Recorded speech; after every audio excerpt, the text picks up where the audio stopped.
오늘 성경 말씀은 열왕기하 2장 1절에서 25절입니다.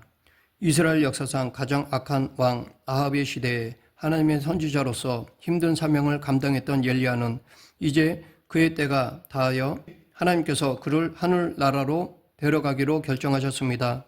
그것도 회오리 바람을 일으켜 하늘로 올리는 방법을 택하셨습니다. 왜 그렇게 하시는지는 정확히 알 수는 없지만 이제 엘리야는 이 땅에서의 삶이 끝나가고 있음을 알고 자기 인생의 마지막 순간을 준비하기 위하여 길을 떠났습니다. 오늘 본문을 보면 엘리야가 하나님의 말씀을 선포하는 사역을 한 것 외에도 여러 곳에서 선지자 학교를 세워서 차세대 영적 지도자들을 기르는 일을 했다는 사실을 알 수 있습니다. 그가 승천하기 전에 길가를 떠난 것은 마지막으로 베델과 여리고에 있는 선지자 생도들을 돌아보려는 생각이었습니다. 그런데 문제는 엘리사가 엘리야에게 달라붙어 동행하기를 원한다는 것이었습니다. 난감해진 엘리야는 길가를 떠나면서부터 이 고집스러운 제자 엘리사를 떼어놓으려 하였습니다. 그러나 엘리사는 포기하지 않았습니다. 엘리사도 엘리야에게 뭔가 심상치 않은 일이 일어날 것을 느끼고 있었습니다. 그래서 그는 하나님이 자신의 스승인 엘리야를 끝까지 어떻게 인도하시는지 직접 보고자 엘리야와 함께하려 하였습니다. 사실 이것은 단순히 엘리야의 마지막이 가까웠음을 안다고 해서 이렇게 한 것이 아니었습니다. 베델의 선지자 생도들도 엘리야의 승천이 가까웠음을 알고 있었습니다. 그래서 엘리사에게 나와 여호와께서 오늘 당신의 선생을 당신의 머리 위로 데려가실 줄을 아시나이까? 라고 하였습니다. 이 말의 의미는 하나님이 엘리야를 하늘로 데려가실 시간이 다가왔는데 왜 이별을 하지 않고 끝까지 따라 붙느냐고 책망하는 것입니다. 선지자 학교 생도들도 하나님의 지식이 있는 사람들이라 엘리야의 승천이 다가왔음을 알고 있었습니다. 그러나 그들은 그 사실을 그냥 제3자의 입장에서 바라보기만 하였습니다. 그들은 엘리야와 엘리사로부터 멀리 떨어진 거리에서 그들의 움직임을 관찰만 하였습니다. 그것이 그들의 방식이었고 그들은 그것이 옳다고 생각하였던 것이었습니다. 하지만 엘리사는 달랐습니다. 나도 또한 아노니 너희는 잠잠하라 라고 하였습니다. 엘리사는 이 한마디로 선지자의 제자들을 침묵시켰습니다. 그는 스승이 마지막 길을 가시도록 놓아드리는 예의도 중요하지만 엘리사에게는 그보다 더 중요하고 강한 절박함이 있었습니다. 엘리야는 베델을 떠나 여리고로 가면서 다시 한번 똑같은 말로 엘리사를 떼어놓으려 하였지만 엘리사도 똑같은 대답을 하며 끝까지 따라붙었습니다. 엘리야는 할 수 없이 여리고로 엘리사를 데리고 가는데 여리고의 선지자 학교 생도들도 베델의 생도들처럼 똑같은 말을 엘리사에게 하고 엘리사도 똑같은 말로 대답하였습니다.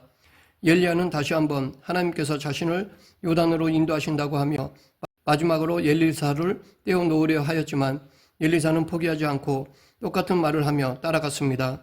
그러자 엘리야도 이제 엘리사를 설득하기를 포기하고 그와 함께 길을 갔습니다. 이제 두 사람은 마침내 첫 출발지였던 길갈의 동쪽 맞은편인 요단에 도착하였습니다. 오래전 여호수아가 이스라엘 백성들을 이끌고 가나안 땅으로 들어올 때처럼 요단 강물은 불어나 높이 흘러 넘치고 있었기 때문에 그냥 건너는 것은 불가능했습니다. 이때 엘리야가 겉옷을 벗어서 둘둘 말아 강물을 내리치자 여러 갈래로 갈라지며 길을 냈습니다. 모세를 통해 홍해를 가르시고 여호수아를 통해 요단강을 가르신 하나님의 능력이 지금 엘리야에게도 나타났습니다. 강을 건넌 후 엘리야는 자신이 하나님의 부르심을 받고 승천하기 직전이 된 것을 알고 엘리사에게 원하는 것이 있다면 말하라고 하였습니다. 멀리 서서 바라보기만 했던 다른 선지자의 제자들과는 달리 엘리사가 결코 포기하지 않고 끝까지 따라온 데에는 이유가 있다는 것을 엘리야도 알고 있었습니다.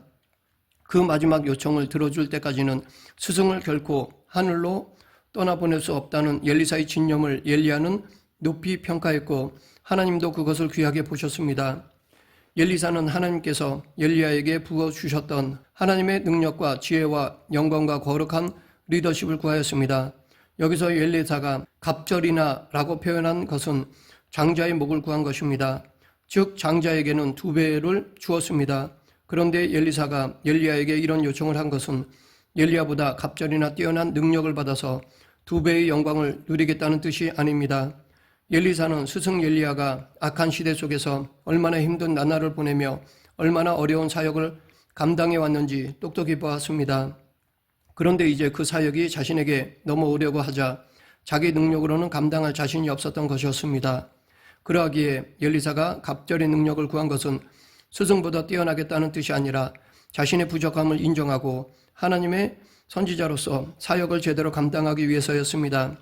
그는 엘리야가 떠나는 시점에서 자신의 연약함을 절실히 느끼고 생명을 건 절박함으로 엘리야를 붙잡은 것이고 실제로 엘리야의 하나님을 붙잡은 것입니다. 베델과 여리고의 선지자 제자들이 몰랐던 것이 바로 이것이었습니다. 이것은 그 누구에게도 마찬가지입니다. 수많은 군중이 예수님을 에워싸고 주님을 만졌지만 정작 주님의 능력으로 치유를 받은 것은 12년 동안 혈류병을 앓던 여인뿐이었습니다. 무엇이 그 차이를 만들었습니까? 절박함입니다. 그 여인에게는 다른 선택사항이 없었습니다. 예수님 아니면 죽음이었습니다. 그래서 목숨을 걸고 그 힘없는 몸으로 군중을 뚫고 들어와 예수님을 만진 것입니다. 그 절박한 믿음이 예수님의 능력을 체험하게 만들었습니다. 야복 강가에서 밤새 주님의 전사와 씨름하던 야곱의 마음도 바로 이런 절박함이었습니다.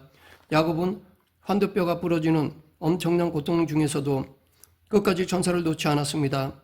형 에서와의 만남을 앞두고 두려워서 어쩔 줄 모르던 야곱으로서는 죽기 살기로 매달릴 수밖에 없었던 것입니다. 그 결과 야곱은 원하던 복을 받았습니다. 엘리사의 절박함도 바로 이런 것이었습니다.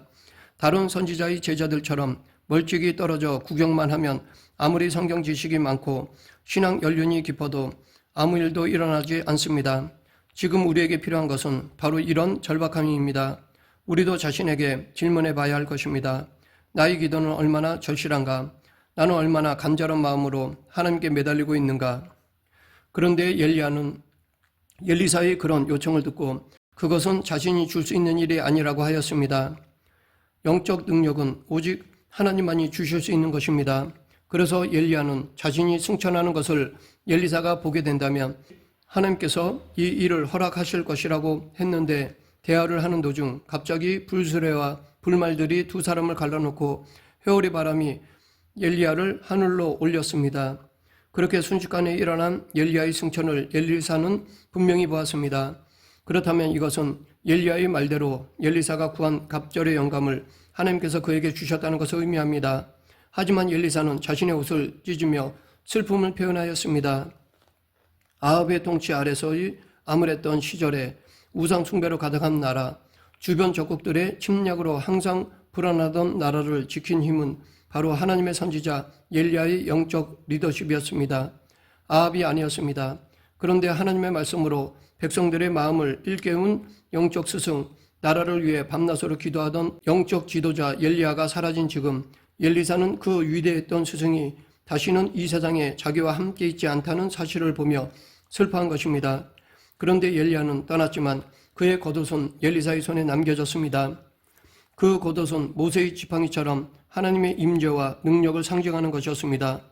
그것이 엘리사에게 남겨졌다는 것은 엘리야와 함께했던 하나님의 임재와 능력이 이제 엘리사에게 부어졌음을 의미합니다.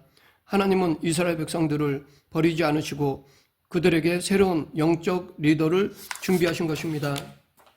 하나님은 엘리사의 간구에 응답하신 사인으로 엘리사에게도 강물이 갈라지고 길이 열리는 기적을 보여주셨습니다.